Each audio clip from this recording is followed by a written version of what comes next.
আসসালামু আলাইকুম। সবাই কেমন আছেন? আশা করি সবাই সুস্থ আছেন, ভালো আছেন। আজকে আমি একটি নতুন রেসিপি আপনাদের মাঝে শেয়ার করব। খুবই নতুন ভাবে একটা করলা ভাজি রেসিপিটা আমি বানিয়ে দেখাবো। তো রেসিপিটা তৈরি করার জন্য এখানে আমি 250 গ্রাম করলা নিয়েছি। করলাগুলো আমি এইভাবে করে কেটে নিয়েছি, একদম পাতলাও না আবার একদম মোটাও না, এই সাইজ করে কেটে নিয়েছি। এখন আমি লবণ দেব আর আমি লেবু রস দিব। লেবু রস আর লবণ দিয়ে আমি 10 মিনিটের জন্য মাখিয়ে রাখবো। এতে করে তিতো ভাবটা আর থাকবে না। এভাবে করলা ভাজি করলে খেতে খুবই ভালো লাগে, একটু তেতো লাগবে না। এখন আমি 10 মিনিটের জন্য একটা প্লেট দিয়ে ঢেকে রেখে দেব। এখানে আমি চুলায় একটা কড়াই বসিয়ে দিলাম, 2টা শুকনো মরিচ দিলাম আর 1 চা চামচ পরিমাণ মৌরি দিয়ে দিলাম। এখন আমি শুকনো মরিচ আর মৌরিকে সুন্দর করে ভেজে নেব। আমি চুলার তাপ কমিয়ে দিয়ে মৌরি আর শুকনো মরিচটা খুব ভালোভাবে ভেজে নিয়েছি। এখন আমি নামিয়ে নেব। ফিরে এলাম 10 মিনিট পর। এখন আমি করলাটা খুব ভালোভাবে মেখে নেব। দেখুন করলা থেকে কত পরিমাণ পানি বের হয়েছে লবণ দেওয়ার কারণে। এখন আমি সবগুলো করলা এইভাবে চিপে চিপে পানি বের করব।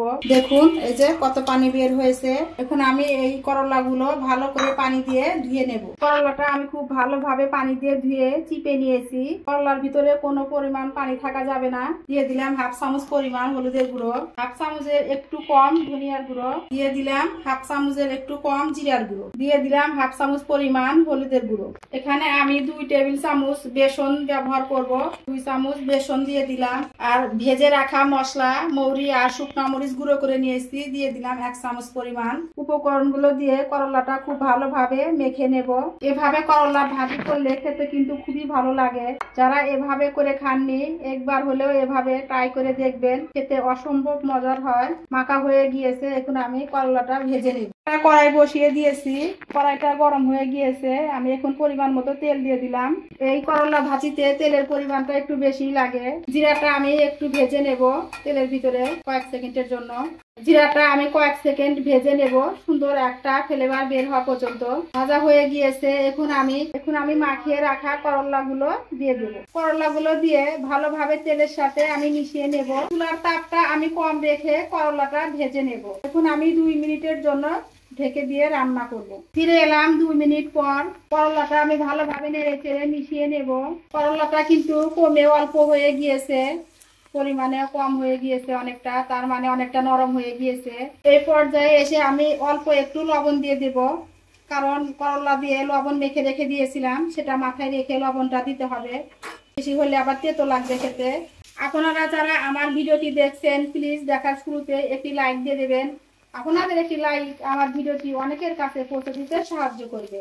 আর যদি বেশি ভালো লেগে থাকে তাহলে আমার চ্যানেলটি সাবস্ক্রাইব করে দিবেন।